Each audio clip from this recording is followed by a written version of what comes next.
Our presentation solves problem C, where people ruin everything. Our team number is 1011. My name is Royce Arockiasamy and I'm from South Forsyth High School. My teammates are Krish from Lambert High School and Henry Boy from GSMST. We would like to thank our coach, Dr. Mayer from the School of Mathematics at Georgia Tech, for coaching us and guiding us before the competition period. So our problem is trying to find what happens to an existing predator-prey population when a group of humans are introduced rapidly into their ecosystem. In order to make a model, we had to make some assumptions. We derived a model from the basic predator-prey model, and all of their assumptions will also apply here. The first assumption being that the prey population will grow exponentially without the predator's presence. The predator population will starve out and completely go extinct in the absence of the prey population rather than switching to a different prey. The predators can consume an unlimited amount of prey, and the environment is completely homogeneous and both predators and prey can move randomly through it. In our model, we analyzed in three separate groups: the prey, the predators, and the humans. And we also added that the anti-predation will affect our base predator-prey model. And our human interaction can have two different effects.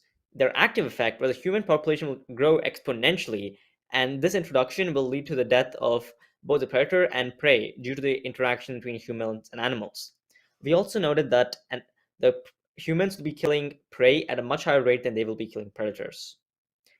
And our passive effect is that the introduction of the human will lower a prey's anti-predation response, making it more susceptible to predators, but also requiring less energy from the prey to perform an anti-predation response.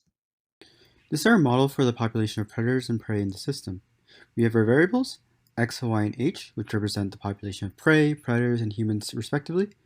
And while x and y are represented with differential equations, h is just an arbitrary function over time.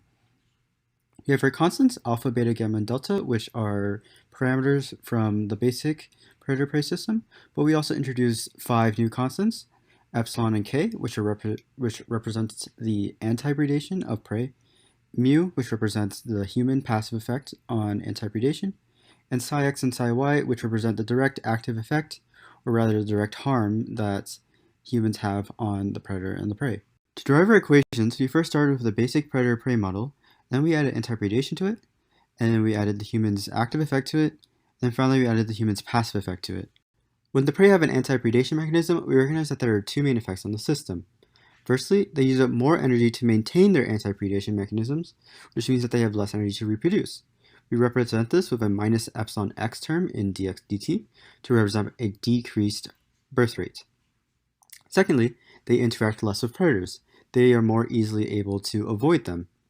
Because of this, we recognize that the number of possible interactions, which was x times y, can be reduced by a factor of k to k times x times y. And this applies to both beta xy in dx dt and delta xy in dy dt. Now we add the human active effect. When humans urbanize a habitat, they pretty much take over the habitat and kill anything within their space. Because of this, we can represent the death of prey and predators as a rate proportional to the number of interactions with humans. This rate might be different between prey and predators, so we represent them with two different variables, psi x and psi y, but it's pretty much a death rate. Finally, we get to the human passive effect, which is where things get a bit more complicated. So, the presence of humans causes the anti-predation defenses of prey to lower. When h is equal to 0, or when there are no humans, epsilon is at its normal value at its expected value. However, as the number of humans increases, we expect that epsilon is going to decrease down to 0 to represent a decrease in the anti-predation defense.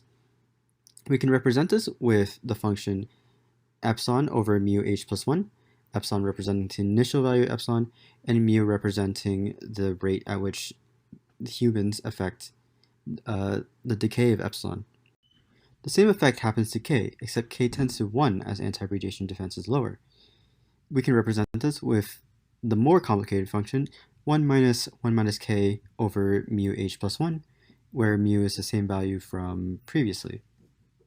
Finally, to put it all together, we replace the values of epsilon and k from our previous model with these new functions to represent the effect that humans have. Now we move on to analyzing the models we made using ODE 45 in MATLAB. Both these graphs show the predator-prey system without human introduction. Anti-predation allows the prey population to be much higher than the predator population and not intersect, as seen in the graphs on the left, in the short run, and on the right, in the long run. All of these models have time in days on the x-axis and the scaled population on the y-axis. Introducing humans, which is seen by the yellow curve that grows exponentially over time, leads to the decay of both the predator and prey populations over time. The point where the populations reach zero, as seen in the graph on the right, is referred to as the critical point. If the humans were to leave the system before the critical point, then the populations of the animals can regenerate and go back to how it was before human introduction, as seen in the graphs. This applies for any time t before the critical point. If the humans left the system during the critical point, which occurs around here, then the animal populations and ecosystem will benefit as the populations almost quadruple, as can be seen over here. This stabilizes over the long run as well, as seen over here. If the humans left the system after the critical point, where the populations of animals become zero, then it's too late and damage has already been done as the populations won't regenerate.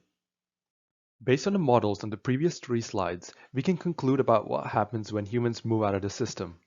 If humans leave after the critical point, then the damage has already been done and the populations of prey and predators won't regenerate. Thus, the damage has been done and the ecosystem would suffer. If humans were to leave during the critical point, the populations of prey and predators will almost quadruple due to the effect of anti-predation on the model. Thus, damage won't be done and the ecosystem would benefit. If the humans were to leave before the critical point, then the populations of prey and predators will remain the same as it was before. Thus, damage won't be done and the ecosystem would neither suffer nor benefit. Our model does have some limitations that can be improved upon. Our first limitation is that our model does not account for the other effects by humans like habitat destruction, resource consumption, and the introduction of invasive species or hunting. And the way we can improve this is by adding more variables to the predator and prey population to reflect these effects based on the type of humans introduced to this environment.